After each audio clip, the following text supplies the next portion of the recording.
mga nanonood.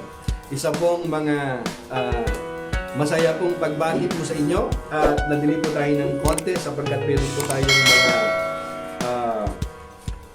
situation na atin pong inayos. Ganun pa man, tayo po ay tagumpay sapagkat hindi po tayo mapipigilan para magpuri, sambahin ang atin pong Diyos na dakila at banal. So excited po sa atin pong mensaheng ito.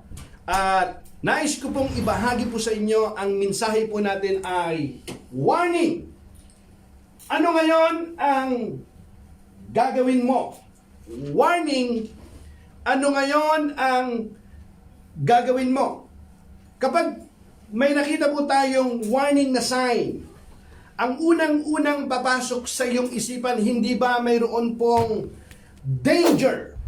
Mayroon pong babala na kung saan, bakit sila nagbigay ng babala? Maaring kung hindi ka nag-ingat, hindi mo ginawa yung dapat mong gawin sa warning na yon, maaring madiskrasya ka or maaring yung iyong buhay ay mapahamak pa. Sa buhay po natin ito, mga kapatid, marami pong warning na ibinigay po sa atin. Kung paanong sa mundong ito ay may mga warning, mga paalala na ibinigay sa atin. Alam niyo po ba, mga kapatid, na ang Diyos ay mayroon din pong warning na ibinigay po sa atin. Mayroon po siyang paalala. Ipinagpauna niya upang tayo'y bigyan ng babala, upang tayo po'y hindi mapahamak. Ang mensahe po natin ngayon, warning. Ano ngayon ang gagawin mo? Can we pray? Para God, sa amin pong pag-aaral ng iyong salita, mangusap ka. Ikaw lamang ang siyang makita, ikaw lamang ang siyang maitaas, mapurihan. Gamitin mo lamang ang iyong lingkod na isang instrumento. Ikaw lamang ang siyang itataas sapagkat ikaw ang Diyos na dakila. Give me honest conviction and clear speech so that I may preach your word with power and boldness. Amen. Nawa, Panginoon, makita po namin ang liwanag ng iyong salita. Ang mga babala na ipinagkaloob mo sa amin ay amin pong pansinin. Sapagkat alam po namin ang iyong salita ay tanglaw sa amin pong daraanan at ilaw ng amin pong buhay. Your word is a lamp unto our feet and a light unto our path. We honor you, we give you praise in Jesus' name. Amen. Amen. Amen. Amen. Warning. Ano ngayon ang gagawin mo? Hindi ba na marami po tayong mga babala na natatanggap, warning, maari sa atin pong mga kaibigan, maari sa atin pong mga magulang, kapatid, or sa atin pong mga kasamahan sa church. Bakit ba tayo binibigyan po ng warning? Dahil maaring tayo po ay mapahamak kapag agad-agad padalos-dalos tayo sa atin pong desisyon na hindi po natin pinag-isipan at pinag-aralang mabuti. Hindi ba kayo nagtataka, mga kapatid, na bago po magpakasal ang nagmamahalang isang mag-sweetheart na nagmamahalan, dumadaan po sila ng tinatawag po ng counseling, marriage counseling bago po sila ikasal. Bakit po sila dadaan po ng counseling? Para bigyan po sila ng gabay at bigyan po sila ng mga paalala na kung ano ba ang kahulugan ng pagiging isang mag-asawa. Ano nga ba ang layunin ng isang mag-asawa? Mayroon pong counseling na nangyayari. Pero nakakalungkot isipin na minsan nagpapa-counsel po sila hindi dahil gusto nila ng gabay, kundi gusto nila ng blessing because they already make up their mind, they already make their decision. Kaya whatever yung counselor na kanilang sasabihin, it's not important anymore because we already make up our mind. Pero hindi nga ba na ang counseling, ang pagbibigay po ng paalala sa atin ay para pakinggan mo yung wisdom na ibibigay sa iyo na maaring makatulong sa iyo sa paggawa mo ng desisyon. Subalit minsan, nakikita po natin na nakagawa na tayo ng desisyon. We do not actually ask for counsel, but we simply ask for a blessing. Kasi kahit anong sasabihin nung magka-counsel sa atin, it's not important anymore because we already make up our mind. Mayroon ng date, mayroon ng time, so it's not important anymore. Kaya, mga kapatid, ang dami pong mga relasyon na hindi po nagtatagal. Binigyan sila ng warning ng kanilang mga magulang, ng kanilang kamag-anak, or ng kanilang mga mentor ng counseling na pero hindi binigyan ng pansin. Amen. Amen. Sa ayaw at sa gusto natin mga kapatid ay marami pong mga manluloko sa mundong ito. Kaya minsan ka nang naloko sa iyong buhay. Amen. Amen. Kasi kahit ayaw mong aminin na minsan ka nang naloko, ikaw yung nanloko. Kaya nga po, mahirap magtiwala. Narinig mo na yun, sinasabing, ayaw ko nang magtiwala. Hindi na basta-basta ako magtitiwala kasi marami po sa atin na maraming beses nang naloko. Bakit? Kasi marami po sa atin ang pinapairal lamang natin ay yung ating damdamin. Na kapag hindi natin alam ang salita ng Diyos, ay maaring yung ating damdamin ang siyang magpahamak pa sa atin. Sapagkat yung atin pong damdamin ay kung hindi natin alam na sinasabi po ng Biblia na ang puso ng tao ang deceitful above all in Jeremiah chapter 17 verse 9. At kapag yan po ang ginawa nating basihan, baka maaring yan po ang magpahamak po sa atin. Hindi naman nangangahulugan na hindi na natin ginagamit ang ating damdamin, ang ating puso. Subalit higit na mas maganda ng atin pong maging batayan ay yung salita ng Diyos na di nagbabago noon, ngayon at magpakailanman sapagkat sabi ng kanyang salita, heaven and earth will pass away but His word will remain. Hallelujah. Palakpakan natin ang Panginoon. Ano ngayon ang gagawin mo? Warning. Sabi po ng Biblia in Deuteronomy chapter 11 verse 16, but be careful. Don't let your heart be deceived so that you turn away from the Lord and serve and worship other gods. Notice the word here, be careful.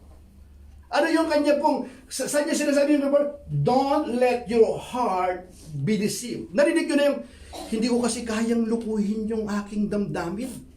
Mahal ko kasi eh. Na-inlove na kasi ako eh. Kahit bawal na pag-ibig. Bakit ka magmamahal nang mayroon ng nagmamay-ari? Hindi ba alam mo na labag po yan sa salita po ng Diyos? Ikapapahamak mo? Hindi eh. Hindi ko kasi alam eh. Bakit hindi mo inalam? Bakit hindi ka nagsuri bago ka ma-in-love? Amen. Are you with me? Amen. Diba? Hindi ko kayang lukuhin ang iyong sarili. Really? Parang hindi mo kayang lukuhin ang sarili mo. Niluloko mo lang talaga ang iyong sarili. Kasi sa umpisa pa lamang, ang may nagmamay-ari na, hindi mo kailangan kunin. Amen? Amen. Kaya nga, maraming mga umaawit, bumubuo ng mga awitin na torn between two lovers, feeling like ano? Kamangmangan talaga yun. You're a fool kung two lovers, hindi pwede yun. Di ba? Yun, di ba? Sana dalawa ang puso ko. Dalawa yung puso mo. Hindi, isa lang. Walang dumating. Di ba? Kaya nga, ang sabi ng Panginoon, ito, nasa Torah po ito mga kapatid, sa umpisa pa lamang. Kahit si Adan at si Eva, alam natin ang kwento in Genesis chapter 2 verse 16 to 17, na binigyan po sila ng warning ng babala sa napakaraming mga prutas na masasarap. Sa halamanan sa Garden ng Eden, lahat makakain nila maliban sa isa. Think about maliban sa isa. Sapagkat sa sandaling kainin nyo ito, mamamatay kayo. Pero anong ginawa po nila? Alam po natin na sila po ay sumumay sa salita po ng Diyos, sa babala ng Panginoon, sa warning ng Panginoon. So ano po nangyari? Consequence. Amen? Kaya nga po mga kapatid, ngunit mag-ingat kayo. It's exclamation point here. Huwag kayong padadaya, huwag kayong sasamba ni maglilingkod sa mga Diyos-Diyosan. Kasi ang plano po ng Panginoon po sa kanila ay they will bring them to a land flowing milk and honey. Doon sa isang masaganang lupain na kung saan ang Diyos ang nagbigay sa kanila ng lahat ng kanilang pangangailangan. Pero wag silang padadaya. Wag silang sasamba sa ibang Diyos maliban sa manlilikha, maliban kay Yahweh na nagbigay ng buhay sa kanila. Kaya po mga kapatid, ang babala na ito ay ibinagpapauna na ng Panginoon para wala kang sisisihin pagdating ng panahon. Amen. In the book of Jeremiah, chapter 25, verse 4 to 11, the Bible says, again and again, the Lord has sent you His servants. Again and again. The Lord has sent you His servants, the prophets, but you have not listened or even paid attention. Each time, the message was this. Ano po daw yun? Turn from the evil road you are traveling and from the evil things you are doing. Only then will I let you live in this land that the Lord gave to you and your ancestors forever. Again and again. Nagkulang ba ang Diyos ng paalala sa kanila? Hindi po. Mga kapatid, marami pong mga ginagamit ang instrumento ang Diyos upang tayo po ay tawagin. Amen. Marami pong mga circumstantial sign, pero hindi po natin pansin sapagkat busy ka. Sabi mo, hindi, mahal ko ang Panginoon eh. Okay na sa akin. Basta naniniwala ka sa Diyos, paminsan-minsan, nagdadasal ka. Basta ako hindi naman ako nag-agrabyado ng aking kapwa, okay na sa akin yun. Kasi hindi naman ako hypocrisy. Okay na ako rito. Saang talata, kapatid? I respect yung opinion po ninyo. Pero hindi po yun ang nakalagay sa salita po ng Diyos, mga kapatid. Kasi kahit ano po yung opinion mo, yung mahalaga ay yung salita po ng Diyos. Think about it, na mayroon pong batas sa Pilipinas at ikaw ngayon ay nasa hukuman, hahatulan ka. Sabihin mo sa isang judge, no, ayaw kong paniwalaan yung sinasabi mo. Oh, kahit ayaw mong paniwalaan, magaganap at mangyayari pa rin yung hatol ng hukom sa iyo sapagkat mayroon siyang pinanililigang konstitusyon. Ano po ang atin pong pinanililigan? Hindi po ba wala yung atin lamang pong opinyon? Malataya tayo na gumawa ng opinyon kung anong gusto natin pero hindi ibig sabihin na lahat ng iyong paniniwala, opinyon mo ay tama. Kasi ganoon po tayo. Akala natin minsan alam na natin lahat ng bagay. Marunong na tayong dumiskarte. Kaya kahit anong babala, warning na ibinagbibigay sa atin, di natin pansin. Di ba maraming mga anak na binigyan ng babala, ng warning ng kanilang mga magulang na tapusin muna ang kanilang pag-aaral bago mag-asawa, bago sila mag-boyfriend-boyfriend. Pero nangyari, di ba? Hindi nakapagtapos ng pag-aaral. At nag-asawa, buntis na nung pagdating sa kanilang mga magulang. Ilan na po ang kwento na marinig po natin ganoon? Amen? Amen. Am I talking to you today? Amen. Sabi sa Tagalog, di ba? Basahin ko yan, sabi niya, hindi ninyo pinansin o pinakinggan ang mga propetang sinugo niya. Hindi nyo pinansin o pinakinggan. Bakit? Kasi feeling nila, yung kanilang ginagawa ay tama. Kaya hindi ninyo pinansin o pinakinggan ang mga propetang sinugo niya. Sinabi nila na talikuran na ninyo ang masama ninyong pamumuhay at likong gawain. Likong gawain upang sa gayoy ay manatili kayo habang panahon sa lupaing ibinigay sa inyo ni Yahweh at sa inyong mga magulang. Maraming mga warning, mga babala, na talikuran na yung atin pong mga maling pamumuhay, mga masama ninyong pamumuhay. Di ba napakaliwanag ang sabi sa English, di ba? Na yung atin pong, sabi niya, di ba? But you have not listened or even paid attention. Each time, The message was this: turn from the evil road you are traveling. Wala kang kaalam-alam na ang iyong nilalakbay pala, ang dulo pala nito ay kamatayan. The Bible says there is a way, seems right to a man, but in the end, it leads to death. May daang matuwid sa tingin ng tao, ngunit ang dulo nito ay kamatayan. Proverbs 14:12, Proverbs chapter 16, verse 25. Wala tayong kaalam-alam na yung atin pong tinatahak pala ay kamatayan. Kasi ang gusto natin, yung maluwag na daan, at marami ang nagdaraan doon, pero ang gusto ng Panginoon, sa makipot na daanan. Ayaw natin na mayroong kasamang sakripisyo. Gusto natin ay madali lahat, okay lahat, walang bawal lahat. Anong walang bawal? Gusto mo ng freedom, gusto mo na malaya ka kung anong gusto mong gawin. Ano yung walang nagbibigay sa iyo ng paalala, nagbibigay sa iyo ng warning. Kaya nga maraming mga nagre-rebuilde eh. Gusto nilang makaalis sa kanilang tahanan, pero kahit saan ka pumunta, mga kapatid, hindi ka ba makakapamuhay sa mundong ito nang walang alituntuning iyong sinusunod? Sa daan pa lamang, napakaraming mga alituntunin na. Amen? Amen. Hallelujah. Now, do not provoke my anger. Sino ba nagsasalita niyan? Ang Panginoon. Do not provoke my anger by worshiping idols you made with your own hands. Then I will not harm you.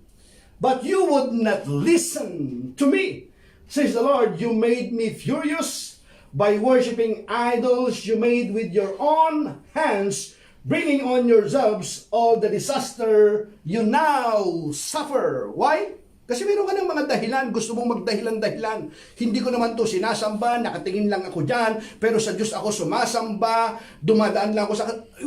Ano po yung basihan ng iyong pinaniniwalaan? Do you have any basis in the Word of God? Pakinggan po ninyo, mga kapatid. Hindi ko po hangarin na makapanakit ng damdamin ng sinuman. Pero pag-isipan nating mabuti, na tama ba na sambahin ang nilikha ng Diyos? O manalangin sa nilikha ng Diyos? Hindi ba na dapat nating sambahin ay yung manlilikha at hindi yung nilikha ng Diyos? Nilikha ba ako ng Diyos? Nilikha ba yung mga propeta ng Diyos? Nilikha ba yung mga apostolis ng Panginoon? Nilikha sila. Hindi sila manlilikha. Ang pagsamba, ang panalangin ay nauukol lamang sa manlilikha, sa nagbigay ng buhay. Palakpakan po natin ang Panginoon. Hallelujah. Sipin ninyo, mga kapatid, and now the Lord of heaven's armies says, because you have not listened to me, I will gather together all the armies of the north under King Nebuchadnezzar of Babylon, whom I have appointed as my deputy. I will bring them all against this land and its people and against the surrounding nations. I will completely destroy you and make you an object of horror and contempt and a ruin forever. Mga kapatid, pakinggan po ninyong mabuti. Kapag tinanggal ng Panginoon ang proteksyon sa iyong buhay, pag hindi ka iningatan ng Panginoon ang iyong buhay, kaya ano ang mangyayari? Kapahamakan. Wala tayong kamalay-malay, mga kapatid, na ang akala natin hindi eh. Masyado akong maingat nung sumakay ako ng bus. Nung tumawid ako ng daan, ako ay talagang nag-ingat. Pero sumakay ka ng bus, wala kang kamalay-malay kung yung nagmamaneho ay siraba ang tuktok niya o kaya lasing. You just simply ride on the bus by faith.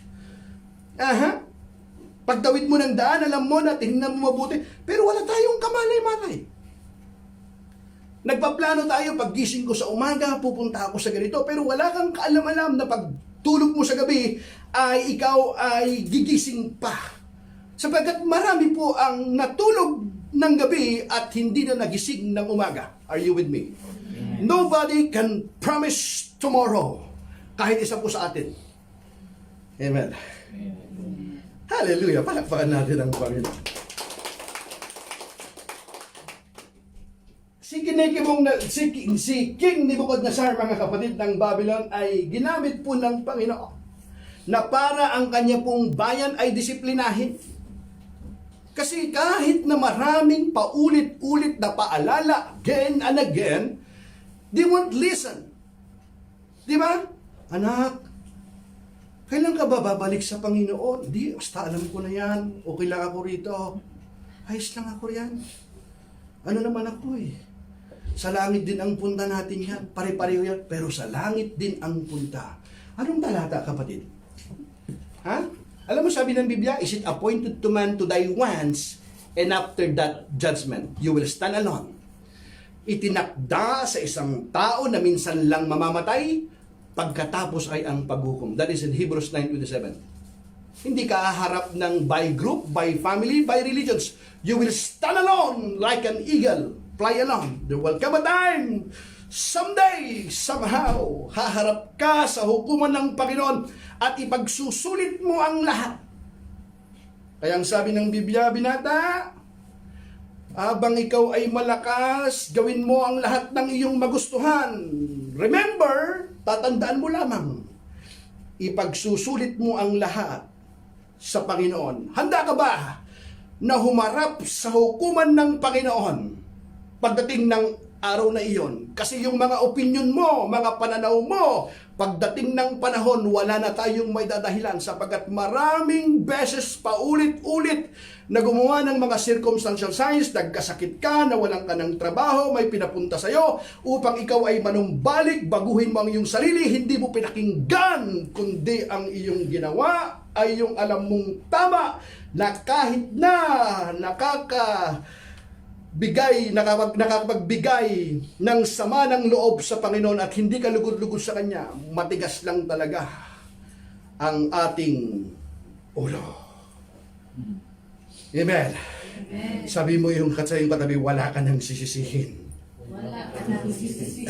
Are you with me? Aha, amen? Paulit-ulit na nagbigay ang Panginoon ng babala sa atin.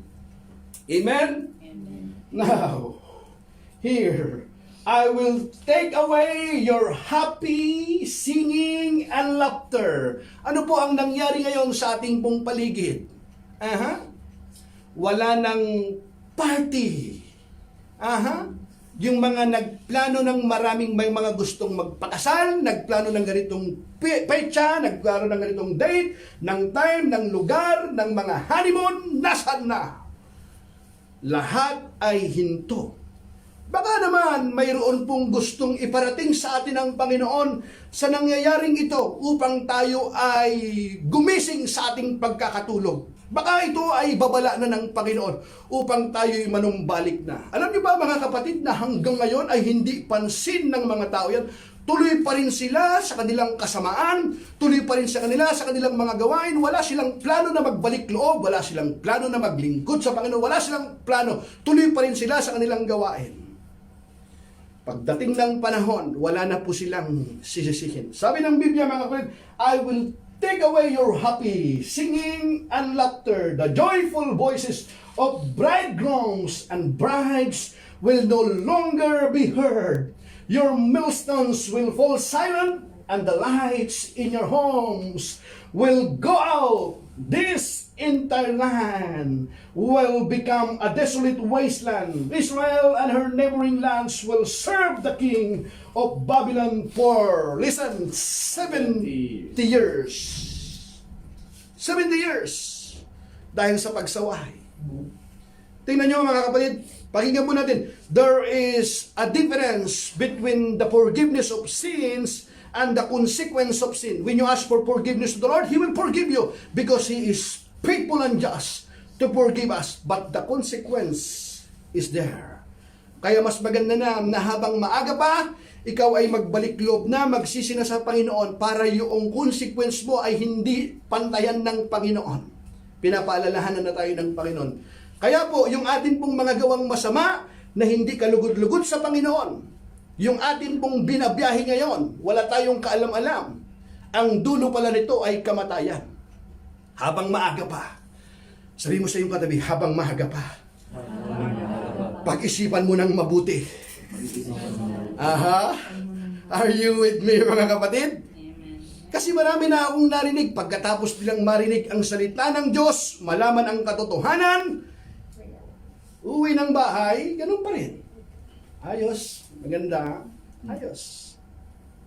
Pagdating ng panahon, wala na tayong sisisihin pa. Amen? Amen. Next verse. 1 Corinthians chapter 1. Verse 1 ago. The Bible says, I don't want you to forget. I don't want you to forget. Kita mo yung warning ng Panginoon ngayon. Sabi ng Panginoon, I don't want you to forget their brothers and sisters about our ancestors in the wilderness long ago. Pinapaalala niya yung mga babala kasi ito ng Panginoon marami. All of them, everybody say, all of them All of them. were guided by a cloud that moved ahead of them. And all of them walked through the sea on dry ground. Hallelujah. Kita mo yung blessing and protection ng Panginoon because we know, for 430 years, they are slaves in Egypt. But in one day, yung great departure, inilabas sila ng Panginoon, yung himala na ginawa ng Diyos sa kanila. Kaya, ito yung pagpapala na kanila pong mga naranasan nila. And the Bible says, all of them were guided by a cloud that moved ahead of them. And all of them walked through the sea on dry ground. Alam po natin yung pagsapit ng gabi, mayroon pong clouds, yung pillar of clouds, yung fire na nagbibigay liwanag sa kanila. Kapag lumipat yun, lilipat sila. Pagka nag-stay yun, sa gabi, sa araw. Bukod doon, yung himala na ginawa ng Panginoon na sila ay doon sa dry ground, yung dagat, na kung saan nahati at doon sila dumaan. At ang sabi ng Biblia, all of them were guided by a cloud that moved ahead of them, and all of them walked through the sea on dry ground. In the cloud and in the sea, all of them were baptized as follower of Moses. Now, verse 3, all of them ate the same spiritual food. Remember that? For 40 years, ang kinakain po nila yung mana. Ang ibig sabihin ng mana, what is it? Na kumpleto na ang vitamina na hindi ito ginawa ng tao, kundi yung pinupulot nila tuwing umaga na yung tinapay na galing mismo sa Diyos, galing sa langit, pinupulot nila, yun ang kanilang kinakain. Pero nung ginawa po nila, mga kapatid, sila pa rin ay hindi kontento. Kaya sabi niya, all of them ate the same spiritual food. And all of them drank the same spiritual water. For they drank from the spiritual rock that traveled with them, and that rock was Christ. Kita mo yung sinasabi dito ni Apostol Pablo na mga kapatid in the Corinthians. At ang kinakausap po niya dito mga kapatid ay yung mga mananampalataya nakaalam ng salita ng Diyos, nakarinig ng katotohanan. Ito po yung kanyang kinakausap. And here, in verse 5, yet God was not pleased with most of them. Most of them. And their bodies were scattered in the wilderness. These things happen as a warning. Everybody says warning. Come on, everybody says warning. Warning. Ano daw yung nangyari in verse 6? These things happen as a warning to us, so that we would not crave evil things as they did. Sabi sa Tagalog sa verse 6, tingnan po natin yon. Mga kapatid, ito po ay paalala sa kanila. Di ba? Ang lahat ng mga nangyaring iyon ay babala sa atin upang wag tayong maghangad ng masasamang bagay gaya ng ginawa nila. Ano bang nangyari sa kanila mga kapatid? Huwag kayong sasamba sa mga Diyos-Diyosan gaya ng ginawa ng ilan sa kanila. Ayon sa nasusulat, umupo ang mga tao upang magkainan at mag-inuman at tumayo upang magsayaw. Party tayo! Let's party! Let's drink! Let's kantahan tayo! Di ba ganyan ang gusto ng tao? Come on! Lagay mo sa number 3. Nag-i-English na. Di ba? Ay, Rosie Chicks ka na. Yes, yeah, hello. Pa-selfie-selfie ka pa. Ganun. Ganun. Ito yung gusto ng tao na kasiyahan. Now here, ngayon tingnan po natin mga kapatid, huwag tayong, sabi ng Biblia, huwag tayong makikiapid gaya ng ginawa ng ilan sa kanila. Kaya 23,000 taon ang kaya 23,000 tao ang namatay sa loob lamang ng isang araw. Put it in English, baby. At here makikita natin, di ba? Na ilan po ba ang namatay? Sa kanila po 'yon. Worship idol as some of them did. As the scripture, the people celebrated with feasting and drinking, and they indulged in pagan revelry. And we must not engage in sexual immorality, as some of them, and causing 23,000 of them to die in one day. Ilan po ang namatay? 23,000 in one day. Dahil po sa kanila pong hindi nila pinansin yung babala. Akala nila nagbibiro ang Panginoon. Akala ba natin, mga kapatid, itong salot na ito, ay wala, yan, biro ito. 1,000,000 na mahigit ang namamatay. Ilan na po ba ang mga apektado? Hindi, wala yan. Mga kapatid, wag po natin itong binabaliwala. Wala tayong kaalam-alam. Traidor ang ano na ito, itong sakit na ito eh. Who knows na ito palang pandemic na ito ay hindi pa talaga ito. Nawa, wag naman sana. Kaya nga wala tayong hinto sa pananalangin, mga kapatid. Hindi nga natin alam kung itong pandemic na to, pandemic to eh. We're praying for vaccine na magkaroon. Hanggang ngayon, maraming mga tao na hindi handang magpabaksin kasi ang daming mga lumalabas na baka delikado ito. Ayaw nang magtiwala yung tao, hindi basta-basta nagtitiwala na yung tao ngayon. Nor should we put Christ to the test, as some of them did and then died from the snake bites. And don't grumble as some of them did and they were destroyed by the angel of death. Anong ginawa nila, sabi sa Tagalog sa verse 9? Diba? Sila po yung nagreklamo. Kaya sabi niya, wag nating susubukin si Kristo. Hindi, mahal tayo ng Panginoon. Ang Panginoon kasi namatay sa atin sa krus ng Kalbaryo para bayaran ang ating kasalanan. Totoo naman yon. Pero wag mong dadagdagan kahit anong iyong gawin mo, okay lang sa Panginoon, basta hingi ka ng tawad. Mga kapatid, that's not scripture. Okay lang, parang binabaliwala mo na, paulit-ulit na lang. Mga kapatid, hindi po. Isang beses lamang si Kristo namatay sa cross. Hindi na siya uli mamamatay doon sa cross. Kasi ang pagbabalik ni Kristo, sabi ng Biblia, King of Kings and Lord of Lords. Hindi para mamatay uli para sa iyo, no. Tinapos niya na yon. Kaya ang sabi po ng Biblia, huwag nating susubukin si Kristo. Gaya ng ginawa ng ilan sa kanila. Dahil sa ginawa nila, pinuksa sila ng mga ahas. Huwag din tayong magreklamo tulad ng ilan sa kanila, kaya't nilipol naman sila ng anghel na namumuksa. Kaya sa mga reklamador, sabi mo sa iyong katabi, huwag kang reklamador. Ano yung mga nangyari sa mga reklamador ng reklamo, napapahamak yan. Kaya kung makakapagtiis, huwag nang reklamo ng reklamo. I'm not saying na hindi ka kailangan magbigay ng komento mo. You can give a comment. Pero you have to examine our heart, yung motibo. Nangyari yun sa kanila bilang babala sa iba. Kita ba yung nangyari sa kanila? Hindi yung kwento na para magbabasa lang natin. Ang ganda naman ng kwento na yon. Napanood mo yung teleserye? Hindi po itong teleserye, mga kapatid. Warning ito sa atin. Babala. Sabi mo ng Biblia, nangyari iyon sa kanila bilang babala sa iba at isinulat upang tayo namang nabubuhay ngayon. Ngayong mga huling araw ay maturuan. Tayong nabubuhay. Ngayong mga huling araw ay maturuan.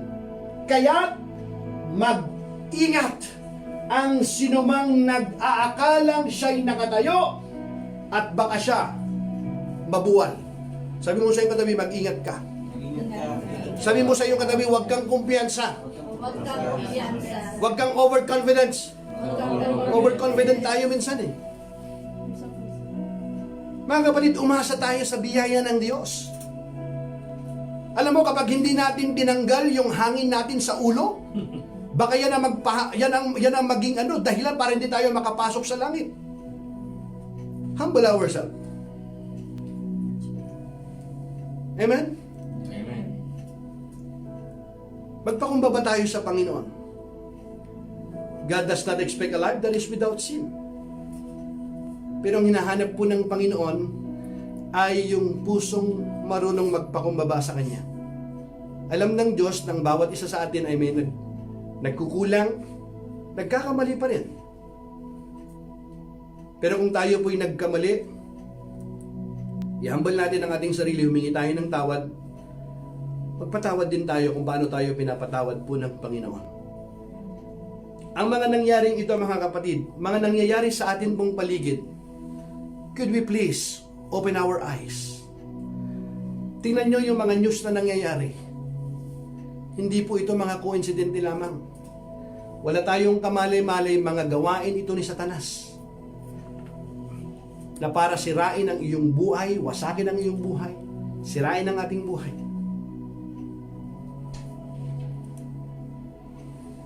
Kaya sabi po ng Biblia in 1 Corinthians 6:19-20, do you not know that your bodies are temples of the Holy Spirit, who is in you, whom you have received from God? You are not your own. You were bought at a price, therefore honor God with your bodies. Ano po sabi ng Tagalog, mga kapatid? Alam niyo po ba daw? Pakinggan niyo po, mga kapatid. Sabi niya, hindi ba ninyo alam na ang inyong katawan ay templo ng Espiritu Santo na nasa inyo at ipinagkaloob ng Diyos sa inyo? Yung atin pong katawan, templo ng Diyos. Kaya po ang mga Christian, ang mga believers, pumupunta tayo ng church para magkatipon lang tayo. Ay, nakakita tayo ng building. Church yun. Church is not a building. Pag wala na yung mga tao na yun, it's not a church anymore. Because ang salitang iglesia mismo ay yung iglesia ng Diyos ay the people of God, the children of God. It's not about the building. Kaya sabi niya, hindi ba ninyo alam na ang inyong katawan ay templo ng Espiritu Santo na nasa inyo at ipinagkaloob ng Diyos sa inyo? Hindi ninyo pag-aari ang inyong katawan, sapagkat binili na kayo sa isang halaga. Kaya't gamitin ninyo, pakinggan po ninyo, kaya't gamitin ninyo ang inyong katawan upang maparangalan ang Diyos. Paano natin iniingatan yung ating sarili? Yung atin bang mga talento, mga gifts, mga talents na ipinagkaloob sa atin ng Panginoon, ginagamit ba natin to bring honor, to bring glory sa Panginoon? Saan natin ginagamit yung ating katawan? When God created the heaven and the earth, it cost Him nothing. He just simply said, let there be light, and there was light. But when it comes to salvation, listen to this, it cost Him something. His only begotten Son shed His blood on the cross of Calvary para sa iyo at para sa akin, upang magkaroon ka ng kaligtasan. Ganyan kakamahal ng Panginoon. Ano ang iyong ginagawa sa iyong katawan na ipinagkaloob sa iyo ng Panginoon? Sa mo inuukol ang iyong panahon, ang iyong oras mo. Mga kapatid, pagbulay-bulayan po natin, bago po matapos ang mensahe na ito, isipin mong mabuti, tanungin mo ang iyong sarili, ang Diyos ba talaga ang number one sa iyong buhay? Are you really excited na para pakinggan ang kanyang salita? Or nagmamadali ka na kasi gusto mong manood ng YouTube, ng pelikula, para makapag-post ka no, nasa mall ka, yung pagkain may post mo? Do you know what, mga kapatid? If we examine ourselves before the Lord, malayo na tayo sa Panginoon. Nakakalungkot, merong nagsasabing mga Kristiyano pa, pero malayo na ang kanilang puso sa Panginoon. Kapatid, ito yung panahon na para tayo po ay manumbalik sa Panginoon. Ulitin ko po, mga kapatid, hindi ko po hangarin na makapanakit ng damdamin ng sinuman.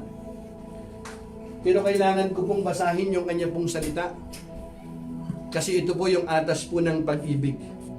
Bagamat alam ko na minsan ang katotohanan ay masakit, kapag naririnig po natin ang salita po ng Diyos, pero hindi baling masaktan na tayo sa katotohanan, wag lang sa kasinungalingan. Kasi mas masakit ang masaktan sa kasinungalingan. Kung ang katotohanan ito ang siyang magpapalaya sa atin, kahit pumatak ang ating luha, tatanggapin natin kung mayroon namang kagalingan. Would you stand up here, mga kapatid? Gusto kitang ipanalangin. Because I believe, some of you ngayon, na nanonood ngayon, kinakausap ng Panginoon. Huwag niyo sanang isipin, mga kapatid, na ang lahat ng mga bagay na nangyayari dito ay coincidentally lamang or accidentally lamang. Mga kapatid, this is the divine appointment ng Panginoon na itinakda ng Panginoon kasi mahal ka ng Panginoon. Ayaw ng Panginoon na ipagpatuloy mo yung gawa mong masama na yan. Ayaw ng Panginoon na yung nilalakaran na yan, yung dilim na yung nilalakaran, ay ipagpatuloy mo. It's time. Unang buwan pa lamang ng 2021. Baka ito na yung tamang panahon na bumiyahi ka naman na kasama si Kristo. Nagbigay ng buhay sa iyo. Kinuha niya ang sakit. Mga latay niya ang binangbayad, kapatid. Kaya yung atin pong katawan, mga kapatid, ingatan po natin. Alam niyo po ba, mga kapatid? Kaya ang sabi ng Biblia, and that is what some of you wear. But you were washed, you were sanctified, you were justified in the name of the Lord Jesus Christ and by the Spirit of our God. Sabi sa 11 sa Tagalog, di ba, pakinggan natin? Ganyan ang ilan sa inyo, sa 10 anak. Di ba? Hindi ba ninyo alam ng mga makasalanan ay walang bahagi sa kaharian ng Diyos? Huwag ninyong dayain ang inyong sarili. Marami kasi minsan dinadaya natin ang ating sarili. Napakasakit na hindi lang yung kapwa mo ang dinadaya mo. Kasi pati yung ating sarili minsan dinadaya natin. Kasi kahit alam mong mali, ginagawa mo pa rin. Alam mo, na kapag ka hindi mag-asawa, hindi dapat nagsasama. Kasi alam mo, ang tawag dyan, fornicator. Alam mo, na kapag ikaw ay roon ng may asawa, manatili ka sa iyong asawa dahil yan ay adultery. Di ba alam natin po yan, mga kapatid? Nanggaling ba sa akin yun? Hindi po. Binabasa ko lamang po para ipaalala po sa inyong muli. Kasi yan po yung tunay na pag-ibig. Binabasa yung salita ng Diyos, hindi lang yung mga bagay na gusto nating marinig. Kaya ang sabi po ng Biblia, hindi ba ninyo alam ng mga makasalanan ay walang bahagi sa kaharian ng Diyos? Huwag ninyong dayain ang inyong sarili, ang mga nakikiapid. Sumasamba sa Diyos-Diyosan, nangangalunya, nakikipagtalik sa kapwa lalaki o kapwa babae, nagnanakaw, sakim, naglalasing, nanlalait ng kapwa o ng daraya. Pakinggan po ninyo, ay walang bahagi sa kaharian ng Diyos. Walang bahagi sa kaharian ng Diyos. Ako ba nagsasabi nito? Hindi po. Binabasa ko po sa kanyang salita. Kaya ang sabi po ng Panginoon, verse 11, He did not condemn us. He gave us warning. Kaya ang sabi niya, ganyan ang ilan sa inyo noon. Ito yung mga mananampalataya, ganito pa rin yung buhay nila noon. Naging ganun din po ang buhay ko noon. Pero dahil lamang po sa biyaya po ng Panginoon. So who am I? Na para mag-judge. Kung nandito po ako sa iyong harapan bilang patuto. Dahil lamang po sa biyaya po ng Panginoon. Kaya I'm not here to judge you. Mahal ka po ng Panginoon. At ayaw niya na ipagpatuloy mo yung masamang gawain na yun. Kasi alam ng Diyos na ikaw ay mapapahamak. Binigyan ka ng warning. Kaya ka nanonood ngayon. Hindi ito coincidente. Tinakda ito ng Panginoon kasi gusto kang iligtas ng Panginoon. Kaya ang sabi ng Biblia, ganyan ang ilan sa inyo noon. Subalit, nilinis na kayo sa inyong mga kasalanan at ginawa na kayong banal ng Diyos. Pinawalang sala na kayo sa pangalan ng Panginoong Hesukristo at sa mamagitan ng Espiritu ng ating Diyos. Hebrews 13:5. I'm going to close. Yung mga ilan po nating mga kapatid na naririto, I want you to close your eyes. Every head bow and eye close. Sa inyo pong mga nanonood ngayon, kung kayo po ay nagmamaneho ngayon, nasakyan kayo, of course, don't close your eyes.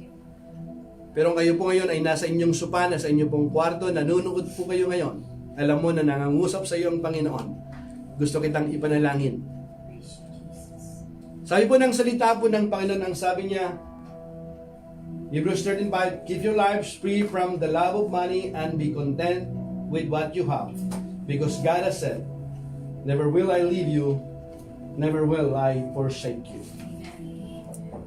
Huwag kayong magmukhang pera at bisaya na kayo sa anumang nasa inyo, sapagkat sinabi ng Diyos, hindi kita iiwan ni pababayaan man. Marami po sa atin ang busy. Pinigyan na tayo ng warning ng Panginoon. Kasi minsan, hindi natin napapansin na yung oras pala natin na dapat para sa Panginoon, ang totoo, kahit yung kapirasong oras natin na para sa Panginoon, hindi na natin na ipagkakaloob. Kasi you are busy. Lagi kang busy sa telepono mo. Lagi kang busy kung saan ka gumagawa. I'm not saying you're not going to work. We have to work hard. You want to go for part-time, do it. But don't get something. Take something that it belongs to the Lord. Give to Caesar what is belongs to Caesar and give to God what is belong to God. Maging yung atin pong oras, mga panahon. Mga kapatid, sabi po ng Biblia, do not harden your hearts. If you hear the voice of the Lord today, huwag po natin patigasin ang ating puso. Gusto kitang ipanalangin ngayon. Gusto kang palayain ng Panginoon ngayon. Ano man ang iyong nakaraan, ang iyong buhay. Gumawa ng himala ang Diyos sa aking buhay. Kaya rin gawin ng Diyos. Kayang gumawa na rin ng Diyos ng himala sa iyong buhay ngayon. Tulad ng ating inawit. Our God is God of miracle. And you know what? The greatest miracle of all, salvation. Would you surrender your life to Christ? Hindi ka ba napapagod sa mundong ito? It's time, mga kapatid. Kung alam mo na kinakausap ka ng Panginoon, na it's time na para manumbalik ka sa Panginoon, it's time to serve the Lord. Ito na yung tamang panahon. Hindi kita kilala, hindi ko alam kung anong yung buhay. Instrumento lang din tayo na ginamit ng Panginoon. Kasi nakita na ng Diyos ang iyong kinabukasan. Alam ng Diyos ang iyong buhay. Ganyan kakamahal ng Panginoon. Gusto kang iligtas ng Panginoon. Ayaw kanyang mapahamak. Yung iyong katawan, yung talento mo, yung gift mo, isusuko mo ba yan sa Panginoon? Gagamitin mo ba sa Kanya para sa Kanyang kapurihan? Yung nilalakaran mo na dilim, na yung dulo nito ay kamatayan, lalakad ka na ba ngayon sa liwanag ng Panginoon ayon sa Kanyang kalooban? If you want to surrender your life to Christ today, while every head bow and eye close, I want you to raise your hand. Taas mo ang iyong mga kamay. Maaring kinakausap ka ng Panginoon na maybe some of you, you know yung salita ng Panginoon, you used to pray passionately, you used to serve God. But you know what? Hindi ka na katulad ng dati. Dati-dati nagsishare ka pa ng salita ng Panginoon. Dati-dati so excited ka na para magpuri sa Panginoon. But now, kahit imbitahin ka, kahit napilitin ka, hindi ka na in love sa Panginoon. Pero ngayon, nanonood ka. Kapatid, muli kang tinatawag ng Panginoon na manumbalik. Itong unang buwan pa lamang ng 2021, umpisahan mo na. Would you say yes to Jesus today? Because there will come a time someday, somehow, when you say yes to Jesus, and you say, yes, Lord, I surrender everything to you. Kung alam mo na kinakausap ka ng Panginoon ngayon, you hear under the sound of my voice, and the Spirit of the Lord is moving right now in this house, and those of you who are watching live, I want you to feel the presence of God.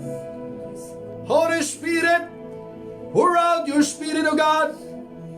Puspusin mo kami ngayon sa oras na ito. I want you to feel the presence of God right now. Yan ang Espiritu ng Diyos na nangungusap ngayon. I want you to pray passionately and purposely. Sabihin mo ito na parang sinasabi mo sa Panginoon. Sabihin mo, dakilang Diyos. Come on, sabihin mo, dakilang Diyos. Sa oras na ito, pinagsisisihan ko. Humihingi ako ng tawad. Isinusuko ko na, Panginoon, ang aking buhay sa iyo. Ang aking katawan, ang aking kaluluwa, ang aking espiritu, sinusuko ko na, Panginoon. Pinaniniwalaan ko, Panginoon, Ikaw ay namatay sa cross at muli kang nabuhay para sa akin. Panginoong Hesus, kinikilala kita, tinatanggap kita bilang aking Panginoon at tagapagligtas ng aking buhay. Maghari ka, Panginoon. Tulungan mo ako makalakad ayon sa iyong kalooban. Banal na Espiritu, puspusin mo ako sa oras na ito. Marami pong salamat sa iyong pagpapatawad, sa iyong pagliligtas, sa iyong pagpapalaya. At ngayon, malaya na ako. Itong aking dalangin na nagmumula sa puso. Sa pangalan ni Jesus. Panginoon, dinadalangin ko ang aking mga kapatid ngayon. Sa mga nanalangin ngayon, itong araw na ito, Panginoon, Ikaw ang siyang lubos na nakakilala sa kanila. Kayang-kaya mo nga silang ingatan, kayang-kaya mong ipagkaloob ang kanilang pangailangan. Panginoon, patuloy mo silang paalalahanan sa sandaling makalimot sila, Panginoon. Paalalahanin mo sila kung gaano mo sila kamahal, paano mo sila iniligtas. At huwag mo silang hayaan, Panginoon, na muling lumayo sa iyong piling. Kundi, Panginoon, ito yung araw na kung saan ito yung umpisa na hanggang sa oras na malagutan ng hininga, siya rin maglilingkod pa rin sa iyo. Magagawa mo nga ito, Panginoon, because we can do all things through Christ who give us strength. Amen. Hallelujah. Kapatid, kapag po yan ay pinanalangin mo na nagmumula sa puso, kahit gaano kaiksi, kahina ang panalangin na yan, kapag yan ay ginawa mo na nagmumula sa puso, narinig po ng Diyos. At alam mo, natutuwa ako sapagkat yan ang pinakamagandang desisyon na ginawa mo sa iyong buhay, nang kilalanin mo, tanggapin mo sa Jesus bilang iyong Panginoon tagapagligtas, upang ikaw ay lumago, magpatuloy ka. Patuloy ka sa magbabasa ng kanyang salita, pananalangin. At kapag maluwag na, pwede na mag-church. Make sure, go to church. At ipamalita mo ang kabutihan, ang pagliligtas na ginawa sa iyo. Pamalita mo sa iyong mga kaibigan. Huwag mong ikahiya. Ipamalita mo ang ginawa ng Diyos, lalong-lalo na sa iyong mga mahal sa buhay. And your life will never be the same again. Would you raise your hand to receive the blessings of the Lord? And now to the King of Kings and Lord of Lords, mighty God, everlasting Father, Prince of Peace. And now because you put God first place in your life and you continue to live a life worthy of the calling and obedient to His word, right now in the name of Jesus, I declare right now, receive your breakthrough, receive your healing, receive your deliverance by faith. And I rebuke the devourer over your finances. And receive by faith the victory that God has provided for us 2,000 years ago on the cross of Calvary. Tanggapin mo ang pagpapala ng Diyos. Hallelujah. Now I bless you in the name of the Father, the Son, the Holy Spirit. Amen and amen. Hallelujah. Purihin po ang Panginoon. Kapatid, maraming pong salamat muli sa inyong pong pagsama. I want you to share niyo po ito sa inyong pong mga Facebook, and you can visit also our page sa atin pong mga YouTube, sapagkat kung paano tayo pinagpala sa salita ng Diyos, magiging daluyan din tayo ng pagpapala kung ibinabahagi po natin ang salita po ng Diyos. Once again mga kapatid, maraming pong salamat. We love you and we're praying for you. God bless you. To God be the glory. We were created to love.